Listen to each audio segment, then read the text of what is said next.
Boys and girls, this is the Undisputed Era. Adam Cole, Kyle O'Reilly, Roderick Strong, and you're listening to Going In Raw, baby. This is Shayna Baszler, and you're watching Going In Raw. This is the knockout artist, Cassius Ohno, and you're Going In Raw. Hey, friendo, Steve here. And Larson. And welcome back to Going In Raw, the only pro wrestling podcast you need to be listening to right here, youtube.com/Steve and Larson, and available wherever podcasts can be found. Yeah, that's it. That's the one. Wherever contacts can be found. What does that mean? I have contacts. Anyways, we're also available at Contacts can be found in people's eyes, Steve. They used to be able to be found in my eyes, but I had laser beam shot into my eyes. Lucky you. It was like 2001, man. One day you'll know the joy of LASIK. We'll see. That costs money, and I don't really have a whole lot of that these days. Yeah, man, we need to start a Kickstarter for Larson's eyeballs. Nah, they're fine. Anyways, we're available on the Patreon at patreon.com/Stephen Larson. It's coming down to the end of the month, Larson. Get your friendo care package today, or like within a couple weeks after the beginning of the month. I'm just sending out last month's Patreon care packages like this week. Yeah, $20 gets you a comic book.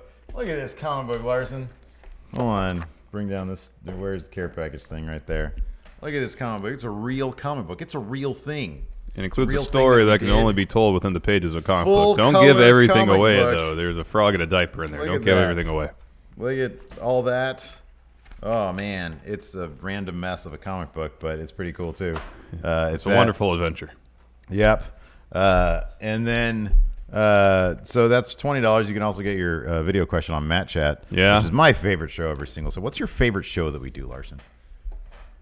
Get out of here with that. Fun wrestling. Trash. Did we confirm today? Is Beal Armstrong actually an astronaut? I don't To know. watch the episode to find out. Spoiler alert.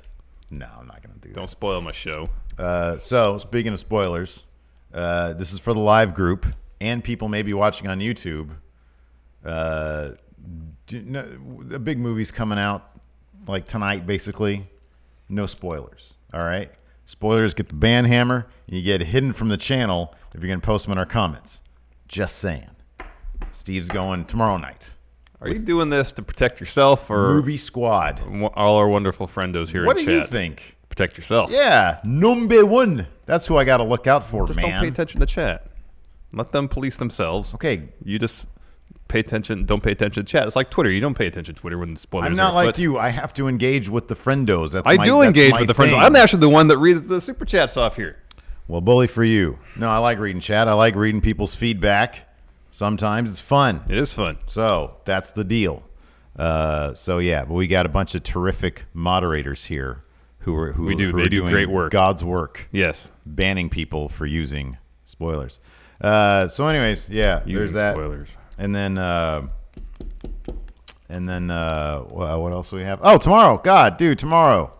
We've got Going in Raw View, we're going to watch the Raw after Mania 2002. 2002 after WrestleMania 18, yeah. Yeah, so we're going to watch that live, hopefully with you. Yes. And then we'll do a Going In Raw View. That's going to go up Yes. Saturday in lieu of Count Out, of course. So that's all fun stuff. So joining us tomorrow morning, around 9:30 Pacific, noon 30 Eastern, which would be, 5:30 Brexit time. Yeah. So that should be a lot of fun. Yeah. It's like an hour and 40 minutes. So Yeah, that'll be a breezy. Raw View. Yeah.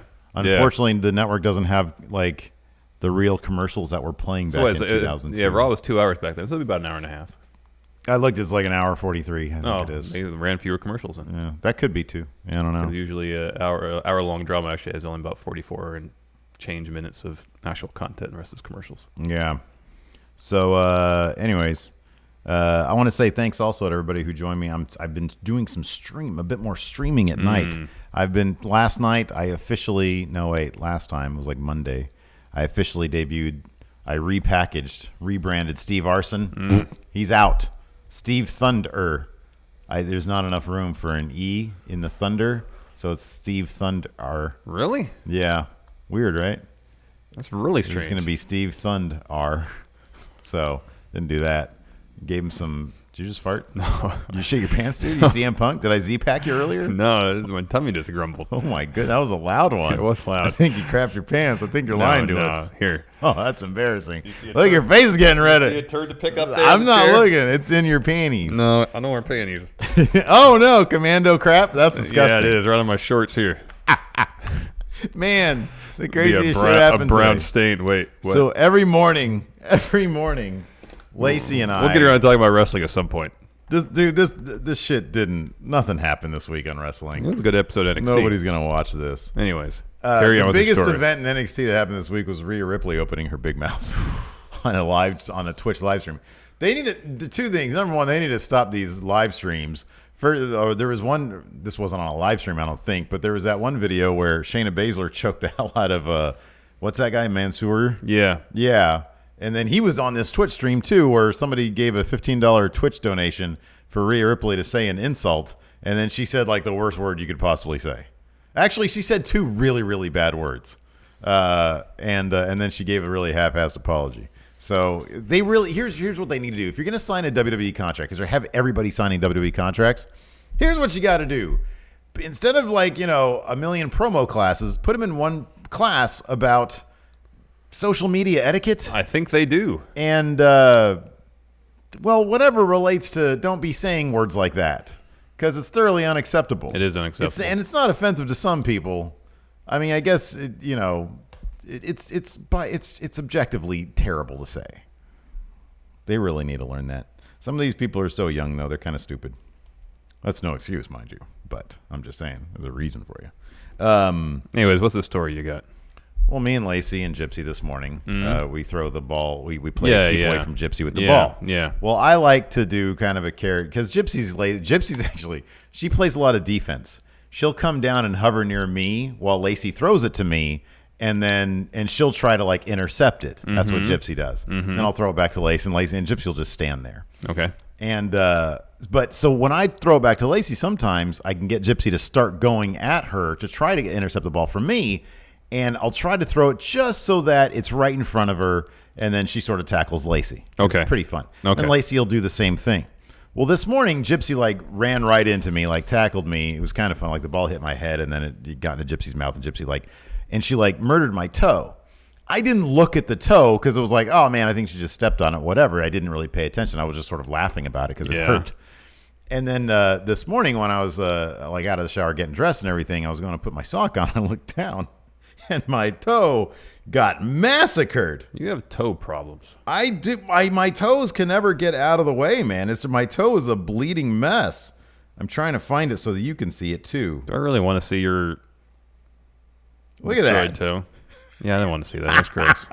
That's horrible. Yeah, you got toe issues, man. Jeez.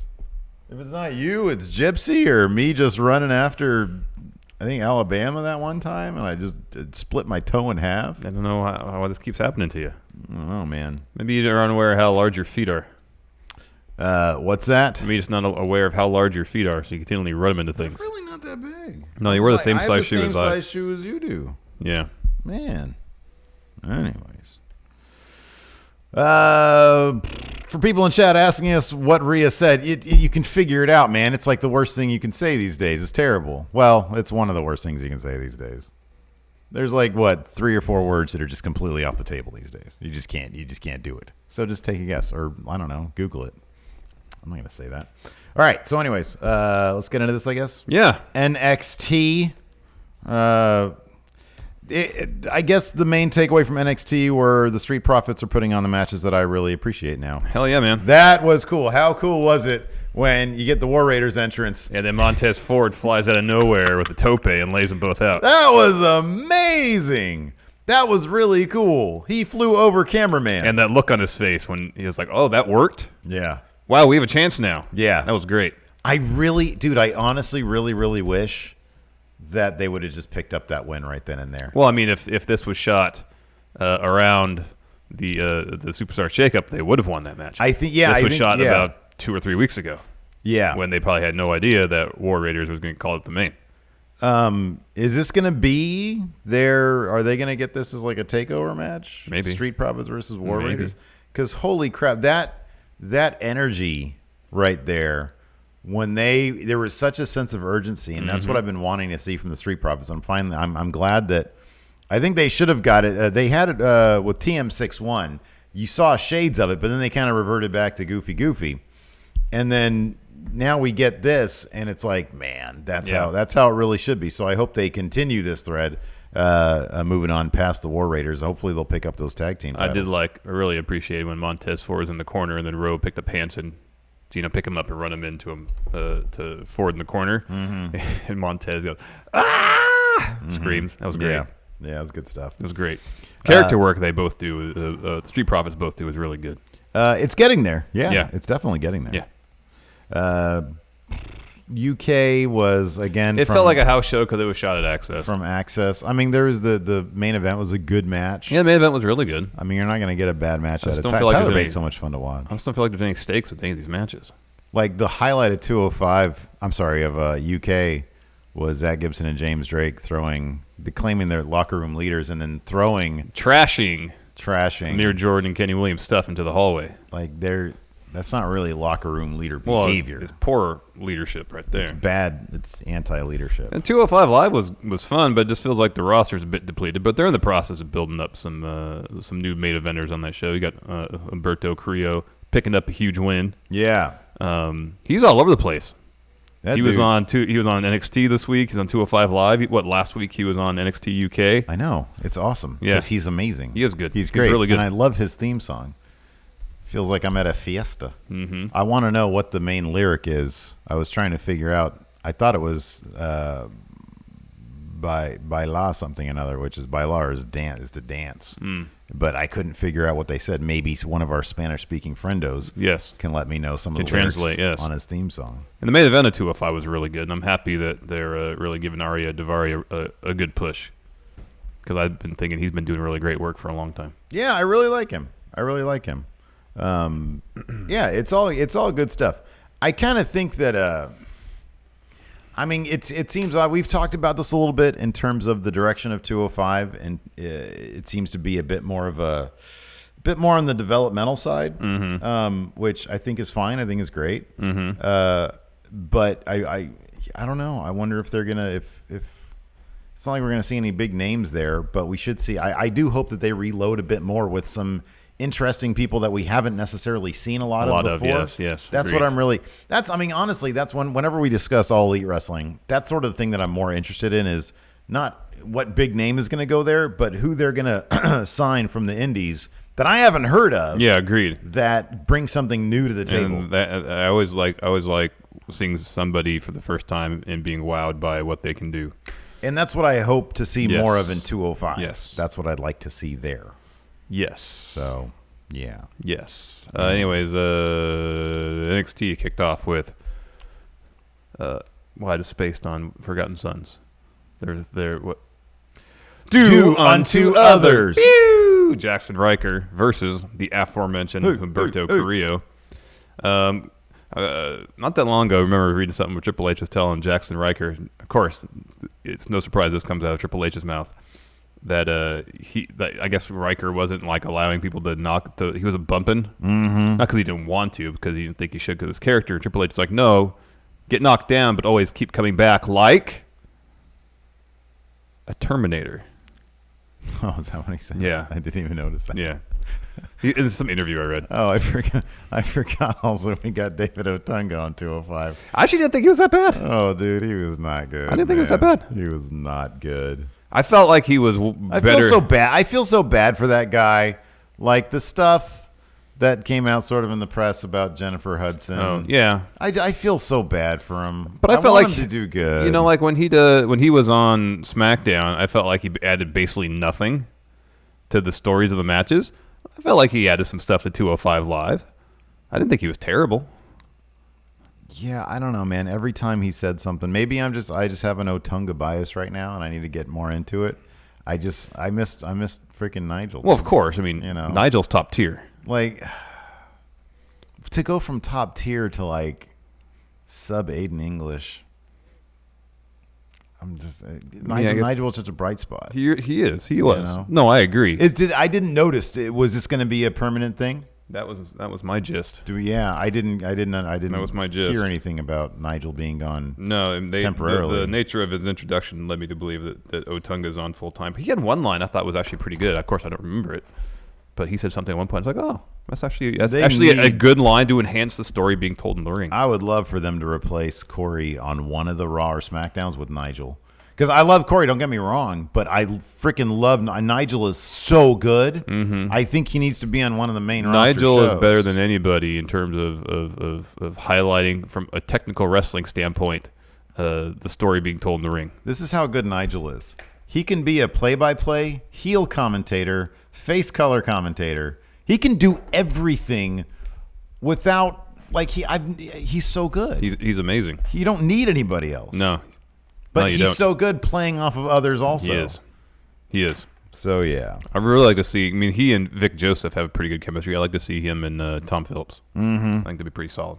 Mm-hmm. Yeah. No, I agree totally. That's still the thing that I think I'd prefer to see Nigel on Raw because Corey and Todd Phillips. Tom Phillips? Tom? What am I? Oh, Tom. Yeah, Tom. Tom? Todd Phillips is the director, isn't it? Tom Phillips. Todd Phillips is the director. Of Tom. Joker, Yes, Tom yeah. Phillips. Tom Phillips. Mike Tom.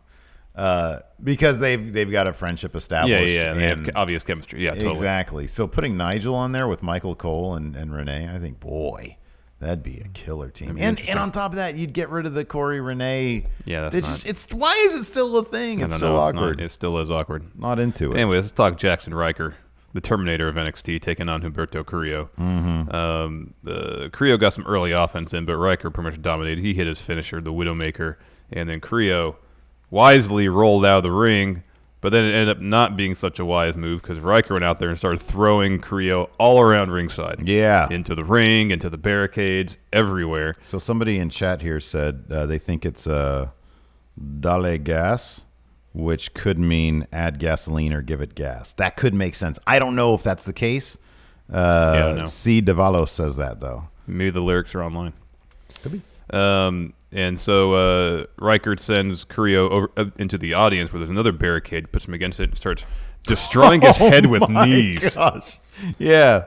This was crazy. This actually might have been the match that turned me for Jackson. Yeah, Riker. I know. This is a star-making performance for him, totally. It kind of because was. I mean, part of it was I as soon as I watched him like being unrelenting, Carrillo would go for a pin and Riker would kick out at one every time. Yeah. And I thought of the Terminator thing. I was like, oh, it's clicking for him now. Mm-hmm. It makes sense for him now. He knows what to do. Yeah. And it's working. Yeah. He doesn't have to be technically proficient or awesome in the ring. Right. He just has to destroy.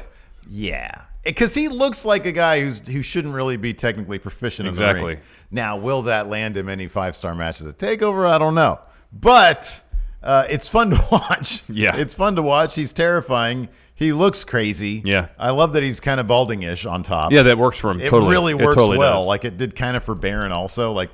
It always works for the people who don't give a crap. I feel like it works better for Jackson Riker because it's not here. It's here. It works better. Because Baron in NXT, his hair started here, then it started creeping back. By the time of the main roster, it was here. Yeah. And before he shaved his hair, it was right here. Yeah. So if it's creeping back that far, just get rid of it. Just be done with it. Just get rid of it. But if I don't know, But if it's man. right here and it's long and it kind of covers it up, but not really, I think it works better. Anyways, You know what just bugs the crap out of me though? When I see Baron after a match and he's just sweaty from head to toe and he's wearing casual, business casual, that just bugs the crap out of me. I don't know why. It does though. I don't know why either, man. It seems uncomfortable. Like it's unnatural. You're not supposed to be in business casual sweating your ass off. What other profession? Think about Baron Corbin. He makes it work. What other profession are you wearing business casual and you're sweating your ass off? There's probably some Broadway productions where people have to wear more formal. Streetcar Named Desire? Well, this will probably That was a play for yeah, but it was a musical. I'm talking about like a musical Where where you're up there singing and dancing, and I'm sure sweating a Oh, lot. those lights are pretty hot. I know what you mean though. Yeah. So in costume, some of them pretty formal. 6 nights a week or 6 shows a week. Some of the teacher characters in Grease, did they ever sing? I don't know. Yeah, I don't know either. Not in the movie, they did. I don't know. Beauty I'm not School really. Dropout. I'm not really familiar with pretty much any musicals. Grease is great, man. No, I believe Grease you. is the word. I've Are you a fan never of been at least the song Grease? Yeah, it's fine. Oh man, it's a killer song.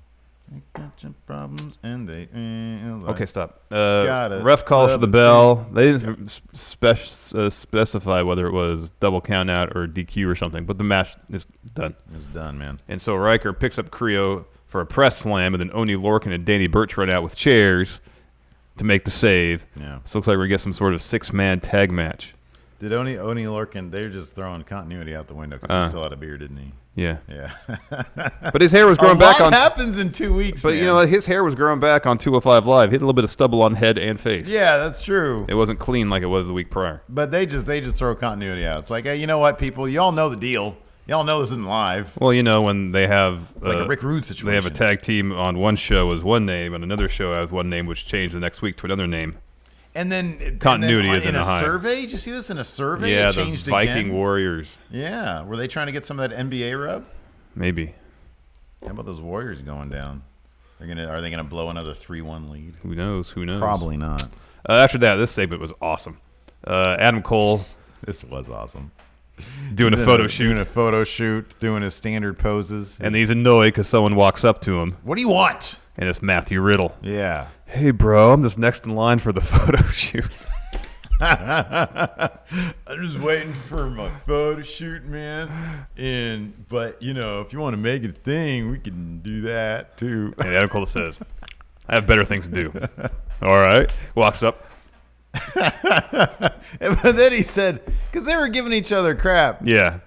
and then I love Matt Riddle goes straight from like stoner to man, he'll whoop your ass. Yeah, I know. It's in great. a second. It's great. But then he'll flip the switch back to Stoner Flips it Dude. back. Because as soon as Adam Cole walks away, he gets in and he starts taking his pictures. Well, first he says when Adam Cole walks away, he says, "All right, man, we'll see about that." Yeah. Okay, I'm ready. Oh, so funny. Oh, it was so good. I was dying I was laughing, too. man. I was dying. Oh, that was great. That was We awesome. see Matt Riddle later on in the night. But before we continue, here's a word from the sponsor of today's show, Harry. Steve, What? let me ask you something. Yes. What do you love most about shaving with Harry's? Glad you asked, Larson. Harry's is easily the most comfortable razor I've used to clean up the patchy facial hair that grows on my face. See, Harry's founders were tired of ponying up big money for razors that were overpriced and overdesigned. They've fixed that by combining a simple, clean design with quality, durable blades at a fair price. Yeah, Harry's replacement cartridges are just $2 each, and all Harry's blades come with a 100% quality guarantee. So if you don't love your shave, let them know and they'll give you a refund. Oh, yeah. And right now, listeners of Going In Raw can get a $13 value trial set that comes with everything you need for a close, comfortable shave, including a weighted ergonomic handle, a 5-blade razor with lubricating strip and trimmer blade, rich lathering shave gel, and a travel blade cover by going to harrys.com/GIR. Join the 10 million who have tried Harry's. Claim your trial offer by going to harrys.com/GIR. And thank you to Harry's for sponsoring today's show. And you're really, really helping out Going In Raw when you go to harrys.com/GIR to redeem your offer and let Harry's know that we sent you to help support the show. After that, we had tag team action. Vanessa Bourne and Aaliyah told Candice LeRae, get yourself a partner and meet us in the ring. And then so Candice LeRae did do that. And her partner was Casey Catanzaro. Yeah. Boy, she is terrific. I'm a big fan of hers. Yeah, she's great. American Ninja Warrior. Yeah. They really should have called her that instead of her name. Well, I'm sure they can't call her that exact phrase because it's... Same umbrella company, NBC and USA, right? Can't they do that? Well, it's still NBC's IP. Yeah. So WWE have to pay licensing for that. No, they're on USA, though. They can. That's wait, just this for on the broadcast. network. Yeah, and that's just a different. broadcast arrangement. It's not like USA owns WWE. Yeah. They can't do that. Totally can do that. No. They will call it something United States Ninja Warrior. American Karate Warrior. American Ninja Raider. American Ninja Experience. there you go. That's it. Okay. There you go. Yeah, so she's terrific, though, man. She is. But she in this match, unfortunately, she was the one that was getting beat up by Vanessa Bourne and Aaliyah until she got the hot tag to Candice LeRae. Candice clears house. Hits the best-looking lion salt in the business to pin Vanessa Bourne, pick up the win for herself and Casey. Do you have this sense of dread with this feud? No, you always have. Yes, I have. This is the first feud they got for Candice where it's actually going to elevate Candice. Okay, do you think so? She's won the first 2 matches. I know, but there's probably going to be another match. She might lose that one. Just because she loses one doesn't mean she's going to lose the feud. No. No, she's going over in this one, man. Okay, I hope so. I don't want to be, and I told you so. But, man, that's going to suck if this is to elevate Vanessa Bourne over Candice LeRae. I hope you're right about that. But shouldn't she have like lost something in the first place and then she wins? Candace. Well, she might, if they have a 1-on-1 match between Candace and Vanessa Bourne, Aaliyah might get involved, cost Candace that match, and then the blow-off, Candace will win. Oh, man. I hope you're right. I feel like I got a spider web in my hair. Candace is the best. She's and amazing. I want her to be champion. Yeah, me too. Like belt. Yeah. Have both the tag championships. Have the NXT championship. Candace 5 belts. Candace is it 1, 2? I don't know. Let's pull 5 out. 4, No. 5. You're right. Yeah. Yeah, 5 belts. I mean, yeah. you can. Yeah, the tag titles or are 2. 2. Yeah. 2. So she'll be Candace 5 belts. Yes. And then she wins both Money in the Bank ladder matches. Obviously. After that, we had a brief Io Shirai interview asking about what happened last week with Kairi Sane, but she was pretty much instantly attacked by Shayna Baszler, Jessamine Duke, and Marina Shafir. They lay her out. So it might be Io Shirai who takes that belt off Shayna Baszler. Yeah. I think that'd be great too. Yeah. After that, we got a Kushida hype package. He's debuting next week. And we found out his opponent this week. So William Regal's in his office. Oh. He's very excited about it. I'm so excited. You have no idea how long it took to put this deal together. I'm so excited, in fact, that I haven't even found him an opponent, and he's debuting next week. That doesn't make any sense. Yeah, no. When are you going to figure this out, Regal? Luckily, a hero shows up. Not just any hero. A Chris hero. A Chris hero shows up. Cassius comes in, and he's just smarmy as crap because he's bad guy now. Yeah, he's back from NXT UK. He says, I've showed all the competitors over there who wrestles the true British style. Yes, says, I'm very aware of the British style. Yeah, that was great. And Cassius Ohno says, well, I hear that you're looking for someone from Kushida. And me being a proponent of the Japanese style. Yeah. And Regal says, you are the wrestling genius. Something like that. Regal had a great smirk on his face. He did. The entire time. He was loving every second as well. Well, you are the wrestling genius. And so Ono says, I want Kushida. And well. Regal says, well, I'll take that under advisement. And So then he Ono leaves, and then Regal says, yeah, the match is on. Yeah, the interviewer says, so are you going to consider this? After he just said he is. Yes, I have. The match is scheduled now, yes. That was Like, so good. dude, why have you, like, when you signed him, wouldn't you have been like, okay, this is going to be your first match? Yeah. Nah, they just do everything on the fly. I mean, you could have predicted who's his first match is going to be against. Of course, it'd be against Cassius Ono. Maybe against, yeah. Cassius I know. Ono is still the gatekeeper of NXT. I know. I mean, that's kind of cool, like double duty gatekeeper. He's a little bit more in gatekeeper in NXT UK. He just beat Ligero. We'll talk about that later. Yeah, Ligero's like one step over Ash. Like, he's like one step over Ash. Well, Ligero's in the same realm as Cassius Ono, I feel like, in What NXT happened to UK. Joseph Connors?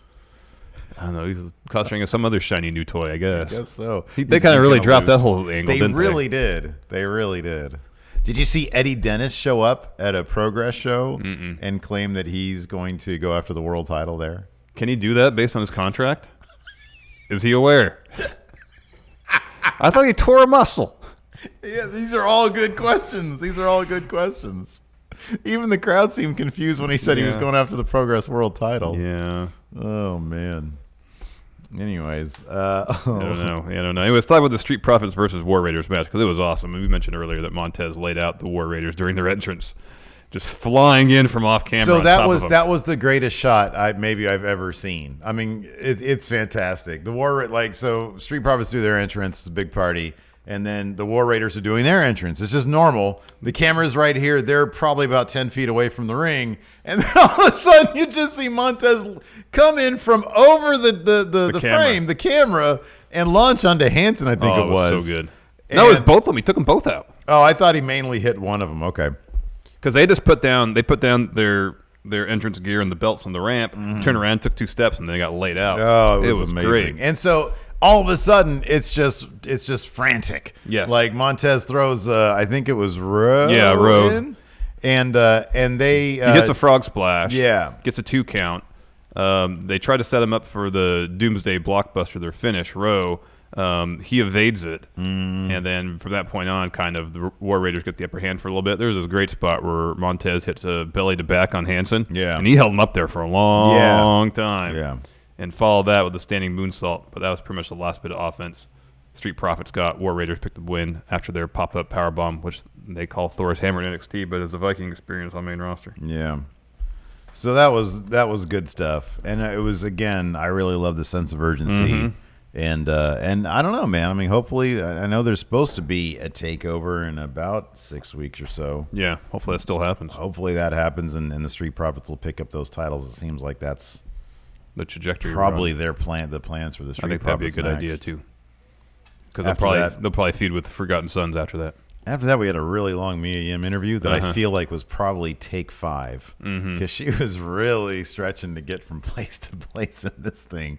And I think that's got me. I think that, because one dude had his iPhone It felt out, like the question was overdubbed too, like it wasn't asked live. but also one guy had his phone out on the voice memos, which is the sound recording thing. Yeah. And it was at like 8 minutes. Oh wow. So, and this thing was not 8 minutes long. It was like 3 minutes into it, notice that it's Yeah. like at 8 minutes. So he forgot to like hit stop. Mm-hmm. In voice memos, you got to hit stop and then go back into a new file. Because if you just hit stop and record again, it picks up on the same file. I know that for whatever reason. But yeah, they gave her a lot of information to convey. Yeah. But that's good. I mean, that's why they're there. That's why some of these people are there, because on SmackDown or Raw or wherever she ends up on, they're going to give her a script 5 minutes to go. Yeah. And you better figure out how to get all that info out because you're live. Yep. So. Yep. After that, we had our main event, Johnny Wrestling versus Roderick Strong. Hell of a match. Man, this was great. Boy, I can watch these guys wrestle. Best part is when Johnny chops Roddy in the corner, Roddy spits all over the place. What did Nigel say? They're in the drop zone, right? Yeah, the yeah. splash zone. Splash They're in zone. the splash zone over there, full And sail. And so the crowd's like both kind of grossed out and amused by it. Johnny starts almost laughing. Yeah, he does. So he does it again, and Roddy somehow spits more. And the crowd says one more time. So Johnny, does it. Yeah. And somehow Roddy spits even more. Oh, God. It was disgusting, but I was sitting there so laughing. nasty, but it was, it Oh, was it was awesome. so funny. Because I think it was the second one looked like he popped him.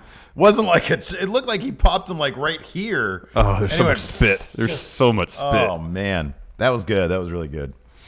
Oh, so much spit. Towards the end, Johnny Sinks and Gargano escape. Adam Cole runs down the ringside, distracts Gargano, so he has to break the hold.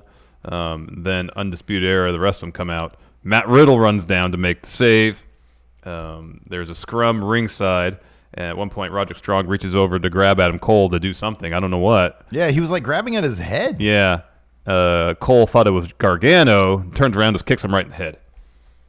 And then Gargano hits a slingshot DDT to pick up the win. Yeah. Solid match, really good. No, it was a really fun match. And so then there was the faces. Oh, so one thing we forgot to mention with the Adam Cole interview bit, there was actually some interview before Matt Riddle showed up. Yeah, a little bit. And he specifically was talking about Roderick Strong, and he was like, "No, Roderick Strong, he'll be fine." He said, "I'm just a little concerned that Johnny Gargano's not man enough to challenge the leader of the Undisputed Era." And I don't know. I mean, I'm not sure if that's the first time that he's referred to himself. He's referred to himself. I know commentary has, and it's kind of obvious that he is. But I think it's the first time that I've heard him refer to himself as leader. Yeah, maybe. So Undisputed Era kind of have a little talk in the middle of the ring. You know, there's a bit of tension. And then Roderick Strong says, let's just go. Yeah. Let's just get out of here. Yeah. So he walks out of the ring first. And Cooler head. the rest of the guys follow. prevails. But a lot of concern on the looks of their faces. Mm-hmm. Lots of concern there. Because Roderick Strong turned around at one point, walking up there and just goes, I was this close. I was this close. This close. Yeah. But Adam Cole doesn't want him to be that close because No. he wants to be. He wants to be the one that beats him. The leader should do it. It'd be weird if you're leader and you don't have the world title. Well, that match wasn't even for the world title. It was a non-title match. Well, you know what I'm talking about, though. You lost for the world title, and then your buddy won for the world title. So, I'm trying to think if there's a faction that had the leader that wasn't the world champion. Probably not. you know, it's the Jay White thing was still really weird because he never really felt like leader of Bullet Club. I know Tama Tonga said that he was. No, Tama Tonga. But was I leader. feel like Tama Tonga was the leader. He was the one cutting promos on Twitter saying we don't want Enzo in our locker room. Right? It's Tama He is Tonga. leader. It's Tama Tonga. Next, NXT UK kicked off with Ligero taking on Cassius Ono. It's a decent enough match. Ono picked up the win. He tried to take off Ligero's mask, and then just lays him out with a massive roaring elbow to the neck. It was pretty funny because he tries to take off the mask, and Ligero gets up and he's trying to put the stupid mask on while like having his eyes completely off Ono. Even if his mask was on, he's not facing him. And I was like, okay, I'll just do this then. Grr. Well, he got a running start too. He laid him out. After that, we have Jordan Devlin interview saying that Johnny Saint, Sid Scala want to preserve their rematch between Peter Dune and Walter. I get it. Lots of fans want to see it. I don't want to see it. I don't care about them. It was great. God, he's so good. Because Jordan Devlin's got a match against Walter next week, but it's going to be a non-title match. Yeah. Yeah. And he said, can't wait to beat him again. So there can be no excuses for why I shouldn't be champion. But I like that you reference beating Walter again. Because he beat him in OTT. All right, let's talk about the best part of all of NXT No, UK. he didn't say that. He did. Oh, I don't know about that. Dude. He did say when I was listening to it, I was like, is he going to reference that? No, he said when I beat him again. I don't think he did, man. Next, best part of all of NXT UK is when Fabian Eichner and Marcel Bartel were at Access. Saying, look at... This was the best thing about it. You're right. It's like, look at people, they can just buy their titles and stand in the ring and without earning it. People can walk through the old WWE entrance with all the neon without putting in the work to get there. They don't understand that the ring is sacred. I wish this whole hour was just them walking through Access talking I crap could have to watched people. this as an entire thing. This could have been a whole hour. Totally. That would have been awesome. Totally. Just talking crap to people. Yes. So they take it seriously and other people do not. Yes. After that, we had a Tony Storm promo where she comes out and she looked like she had jet lag, to be honest with you. She was like, Tony time, it's time for nap time. Yeah. I am tired right now. Yeah. But anyways, she said the NXT women's division is great. She's going to be champ there. And then Kaylee Ray meets her on the ramp. She's got a match with Xia Li. Yeah. Is it Xia Li or Xia Li? I think it's Xia. Xia Li, okay. This was a fun match. Kaylee Ray ended up picking the win with a gory bomb. But it was hard fought. But I guess not a whole lot to get into unless we just break down move for move, because storyline wise, there's just not much going on. No, Xia Li's not even in the UK. So this was just a showcase, more or less. I mean, at least even the main event didn't have a story behind or beyond Trent Seven saying, I want to go mix it up with the boys. Yeah, pretty much. They're just, hey, they're our friends, so we're going to go put, again, like last week I was saying, I really wanted to see them party in Times Square. I think that's how they party, man. They Yeah, just it wrestle. could be. After that, we had a Piper Niven interview from Access. She was sitting there signing her autograph, I Saying assume. how Rhea Ripley was a bully. She doesn't like bullies. Yeah. After that, we had Zach Gibson and James Drake. They're backstage at Access, the UK place, and they were literally just trashing. Yeah, they were. Kenny Williams And Amir Jordan's stuff. And Amir Jordan stuff, yeah. Rude. They said, we are locker room leaders. Why are you throwing around the locker room stuff then, dude? I don't know, man. Doesn't make a whole lot of sense if you ask me. Sense. Doesn't make a whole lot of sense, man. Then we had our main event. Yeah, that's a good match. Boy, this is a fun match. This is a really fun match. Flash Morgan Webster, the Mod Father. His accent. He says, all right. I'm the Mod Father. Yeah. The Mod And your favorite wrestler in all of NXT UK, Mark Andrews. Father. Yeah. I love him. I especially love his awesome theme song that I hate. And his silly cartoonish Tron. Fun wrestler, though. Boy, he's a fun wrestler. Yeah, he is. And then Mustache Mountain. They're great. They are great. At one point, Mustache Mountain hit their Dragon Suplex Lariat combo. Go for the pin like they both cover Andrews. And then Flash Morgan Webster, I felt like he jumped about 3/4 of the way across the ring to break up the cover with like a swanton. Yeah, that was pretty insane. I was looking away, and I meant to go back and watch that again. So that was pretty makes me insane. sad. Yeah. We watched it together here at the office. This is a great spot from Andrews and Webster where they hit a reverse Rana / V-trigger combo on Tyler Bate. So Mark Andrews dropped him with the reverse Rana as Flash Morgan Webster hits him with the V-trigger. That was pretty cool. Trent Seven breaks up the pin. But in the end, Tyler Bate pins Flash Morgan Webster after Mustache Mountain's top rope knee burning hammer combo finisher. Yeah. You'd think that, like, just saying that, top rope knee / burning hammer. You'd think a burning hammer alone would get the job done. It's a burning hammer. You're dropping somebody square on their head. Yeah. I feel like that it just looked too safe what they were doing. Like, yeah, Trent Seven's very safe with his burning hammer. He's very safe with his burning hammer. Remember when Brian Kendrick did one to Kota Ibushi in the Cruiserweight Classic? Like he dropped him directly on the crown of his head? Yeah. Trent Seven doesn't do it that way. Kota Ibushi probably insisted that he do that. Probably. Because that guy evidently can just be dropped on his head any number of times and be totally fine. Mm-hmm. Yeah. Anyways. After that, 205 Live kicked off with the Drew Gulak Because this is war. No, promo. Kind of going through the matches on the card for the night. Have you noticed they've had to like triple up on shots of people in the intro now? There's only like 9 people on the roster now. Yeah. They have like extra footage of Kanellis and Maria. Extra footage of Gallagher, I think. A couple shots of Oney Lorcan now. Yeah. Yeah. Remember when Enzo was in that thing? Remember the first time Enzo was in it? It was just like it was him talking. Like everybody else was wrestling. No, yeah, everything else was wrestling, and there was one with him in that stupid dance of his. And then him with a mic in his hand. I don't think there was ever any shot of him actually doing any wrestling. There wasn't. Oh, so weird. It was weird. But then again, the whole story of him on that show was he can't wrestle. So instead of Drake Maverick opening the show, this time it was Drew Gulak in front of a podium. Yeah, very political looking. Yeah, Drew Gulak, that's kind of his thing. But without a suit, so that was weird. Yeah, he said he was shirt on the stump. You know, like sometimes they'll wear like why don't like just some politicians sometimes just keep it super chill. Well, usually they'll wear a button up with the roll up the sleeves. Exactly, or on occasion, no tie. Yeah, on occasion, maybe a polo. Right, but nobody ever just wears a T-shirt. Nah, it's too casual, man. Oh, I want to see that. You want essentially what you're wearing: T-shirt, basketball shorts, and flip flops. Next politician to do that, don't care red or blue. I'll vote for him. I will. Give me a T-shirt. You got my vote. All right. See who does that. We'll see. That's all it takes to get Steve's vote. You know, if Mayor Pete wins, we're going to be older than the president. Mm-hmm. I think well, I know there's like 20 people running on the blue side. Yeah. But he's like, because everybody like Cory Booker, he's like 47 or something. Yeah, he's Pete's what, 33? Pete is young. Yeah, he's really young. No, he's not that young. 36? He was born in 82, whatever that is. 37, 36 or 37 then. Yeah. Yeah, I think it's like, yeah. That's young. It is young. That's going to be weird to say I'm older than president if that happens.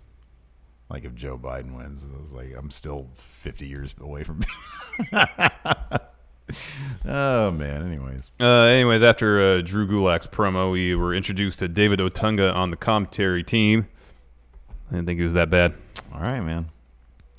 I'm gonna say he was. I mean, it's a huge step down from Nigel because Nigel's top tier, but I didn't find his commentary distracting. There isn't a step big enough to describe how big of a step down this is. But at no point did I find his commentary distracting or pointless. I haven't really even been much of a fan of Aiden English, to be honest with you. No. I'm happy. Here's my thing. I'm happy when people find new roles in the company. Yeah. Because I think it's good, and hopefully it'll be job stability. I like these people. I think they should have jobs. That being said, Aiden English, I don't feel makes the product any better. Mm-mm. I really love just Nigel and Vic Joseph. Mm-hmm. I thought they were especially developing chemistry, and I like them on UK. Mm-hmm. I imagine that team will stay the same on. Oh, I would hope so. I would think that so. show. But yeah, it felt, I'll put it this way.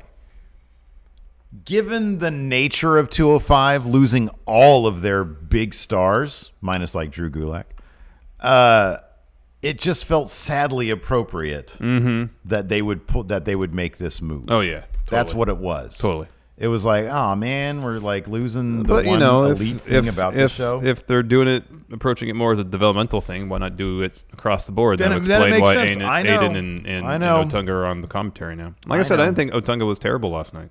Wow. I mean, I've seen him when he was doing SmackDown. I thought it was pretty. He added nothing.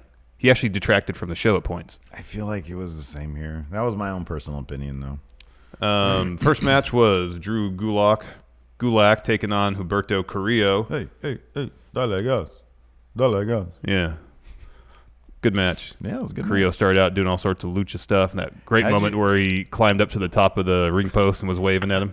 And Drew goes like, "Get down here." He's like, "No, you come up here. Come up here. No, get down. No, come up here." Aquí, ahora, aquí. That was great. Hi, Drew. How'd you like that roll up when Drew had the ankle lock and he got rolled up and then he kept it on and kicked out? Yeah, that was awesome. Yeah, gets that was great. Gets out of the kick out and he still has it on. Yeah, that was cool. I really like this match. It was really good because the first bit of it was Humberto utilizing his preferred style to get the edge, and then about a third of the way through, Drew turned the tables. Started doing a bunch of submission type stuff to Humberto, wearing him down. And in the end, of course, like a lot of Drew matches, he decides to get off his feet. He goes up for a superplex. Can't hit it. Nope. Humberto fights it off, hits a sunset flip powerbomb, follows it up with his finisher, the Aztec press, and gets the win. Yeah. It's a good match. Dude, I really hope that this – you would have to think this says a lot about – two people seem to be impressing WWE quite a bit lately. Oni Lorcan and Humberto Carrillo. Like, because they're both everywhere, you know? And maybe they're going to phase out Oni Lorcan on NXT. I would think so. He'll be on 205, and the same for Humberto. But, boy, they're both really, really good. And I can't believe it's going to be more than a year that we'll see Humberto on main roster. Like, I could see, like, a year from now that being the case. Oh, it's entirely possible. Boy, he is so much fun. He is really to watch. good. After that, we had an Oni Lorcan promo. There's one man between me and the purple title. And that man said is he came to WWE because he wanted to be champion. Arya Daivari. So he's going to fight him. Yeah. He's going to stop talking and he's going to start fighting. Yeah, and then Arya Daivari did a promo. Yeah. And he said, I want to fight. Yeah. So I'm going to do that. Yeah. And then before we got to that fight, we got the Canellises, Mike and Maria, backstage with Drake. Drake was upset because Maria once again got involved in Mike's match. He needs to ban her from ringside, man. Yeah. You banned. And up walks Brian Kendrick, and he starts talking. There's extended back and forth, and he says, "Well, hey, I'm not looking to get physical here. I'm just here as a distraction." Yeah, and then they're like, "Who?" And then Akira Tozawa comes out of nowhere, attacks Mike Kanellis. Yeah, but then Mike fights him off. The great thing is though, Akira's there like wailing away on Mike Kanellis, and Drake Maverick. We know he's been a competitor. He's the GM. He doesn't endeavor to stop it. He just starts calling for security to stop it. Why couldn't he have just gotten down there? Because Maria is freaking out. Yeah. She's like, this guy's going to kill my husband. Drake's like, hey, can we get some people over here? Some wrestlers over here to help out? Oh, I was a wrestler at one point? He's like, yeah, but I'm really tiny. Sanjay Dutt and somebody else came to help out. I forget who the other guy was. Who was the other guy? Oh, I didn't notice. It's Adam Pearce. I don't think it was Adam Pearce. Was it Jamie Noble? No. I don't know who it was. All right. In any event. We got to our main event next. Arya Daivari taking on Oni Lorcan. You wanted hard-hitting action, you got to hear. Hard-hitting action. Hard-hitting action. Tony Nese decided he wanted to take this match in ringside, so he came in and sat ringside to watch the match, scouting his future opponent, because whoever won this match would get a shot at that cruiserweight title. Okay, Kenny. Get a shot at the cruiserweight title. They brought Kota Ibushi in and made him a junior. Kota Ibushi is one of the biggest stars in the whole world. He's not a junior. He's not just a junior. But Vince, that old fart, doesn't get it. So yeah, it was a fun match. Oh, it was great. Yeah, did Tony Nese looks almost self-conscious with that title. Well, I don't know. He comes out and he's like, really? Is this me now? It is, though. It's the new reality. They emptied the place out. Now I get to be champion? Yeah. Anyways. So, yeah, Daivari ended up getting a win after a frog splash and a hammerlock lariat. He was trying to get that hammerlock lariat on the whole time. Yeah. But he kept on getting slapped instead by Oni Lorcan Yeah, because that's kind of his thing. It was a great match. He's great. Oni Lorcan also has the best the best facial expressions during matches, and they always get really great close-ups of him. He's like, he overdoes it, and it's awesome. Yeah, he started almost doing like a warrior thing like this, too. They should rebrand him as Warrior. Yeah. We should do that. All right. The Lorcan Warrior. Yeah. But it's just Ultimate Warrior stuff. The Oni Warrior Nation.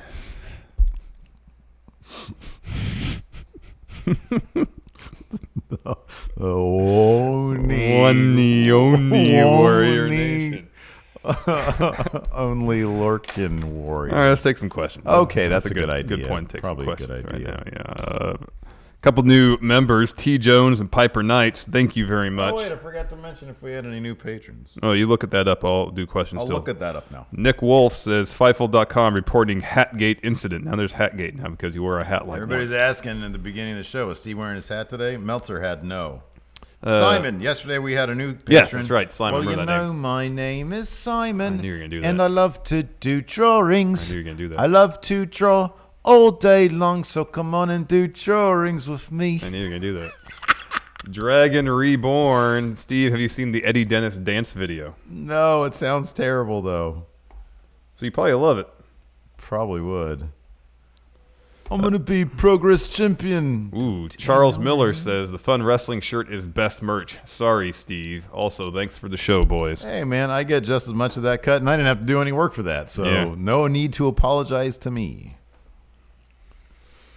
New Fun Wrestling is up right now. If you haven't checked it out, you can find out right now if if Bill Armstrong is actually an astronaut. Is he an or astronaut? Not. He's got the astronaut suit. I would think that would only go give anywhere. You can't. You can go and buy those. You can't. Go to Party City during Halloween. You can probably get a decent Not replica. one as legitimate as his. You can probably get a decent replica. Maybe he made that all by hand. That's impossible. Impossible. Or maybe he's actually Dale gas. He's actually been outer space. Dale gas. Have to find out. Aaron Gasper came up with an interesting concept a bit ago. Mixed match mentors. In the theme of this, choose a male or female superstar from the main roster and team them with the opposite sex from either NXT, UK, or 205. Oh, that's interesting. How about this? Lars Sullivan and Rhea Ripley. All right. Call them the inappropriates. Yeah. The apologists.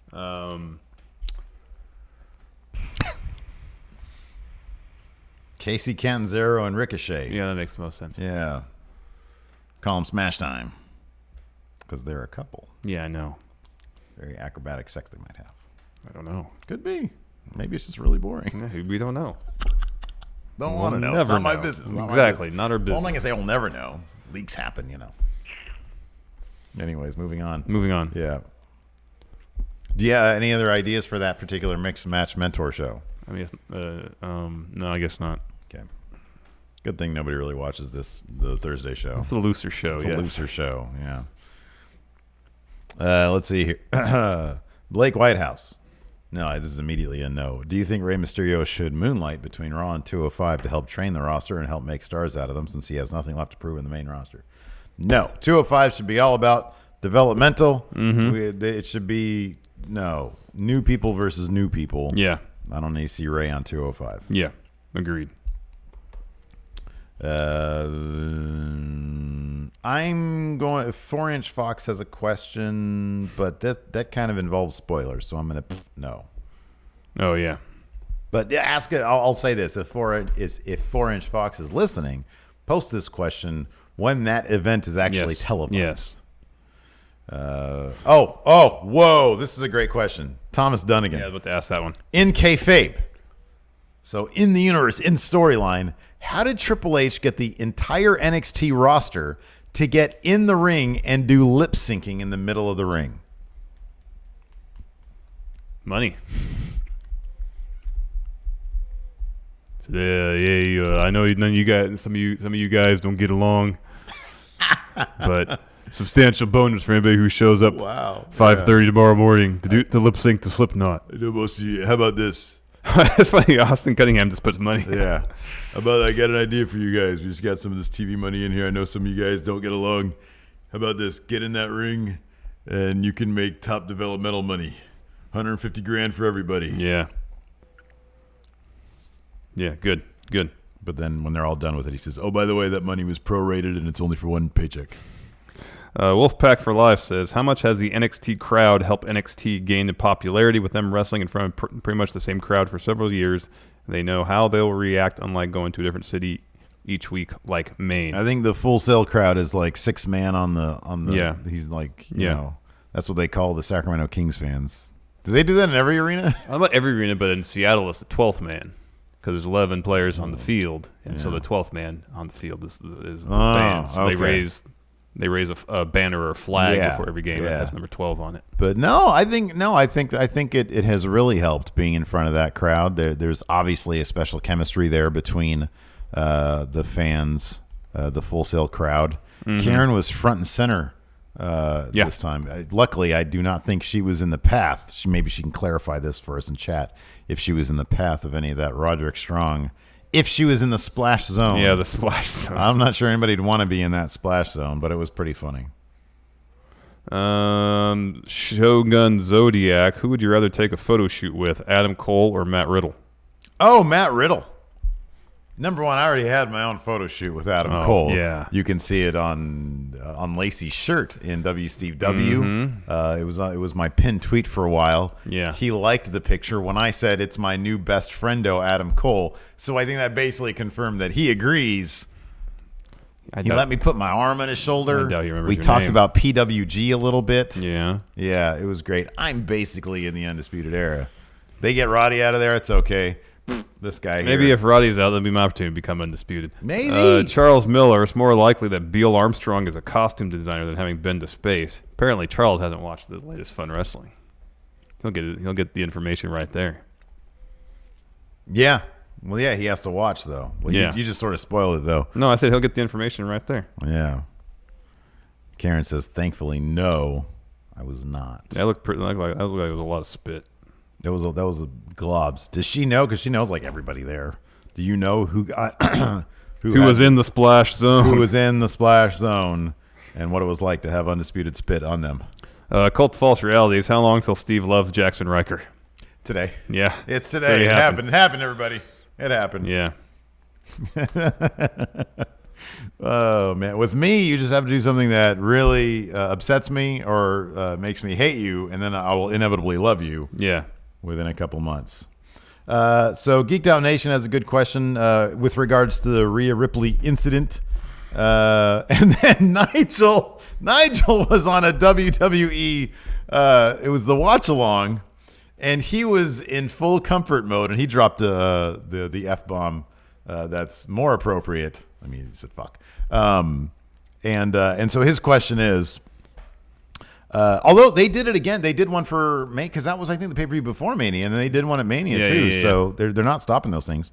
He says his question is, do you think WWE will start to be more anti their superstars doing live streams? Yeah. Will they implement fines or forbid it if that's even possible?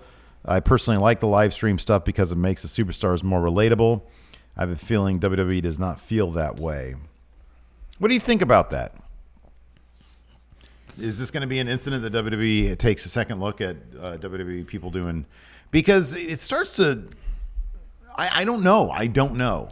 I mean, Xavier Woods' is up, down is completely different because that's sanctioned and I think owned by WWE. Yeah.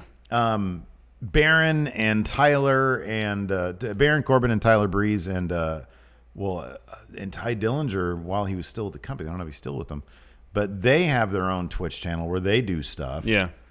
I would think, number one, I would suspect that they could easily put that in the contracts going forward. Yeah. That any type of appearance, even on your own personal live stream, is subject to WWE control.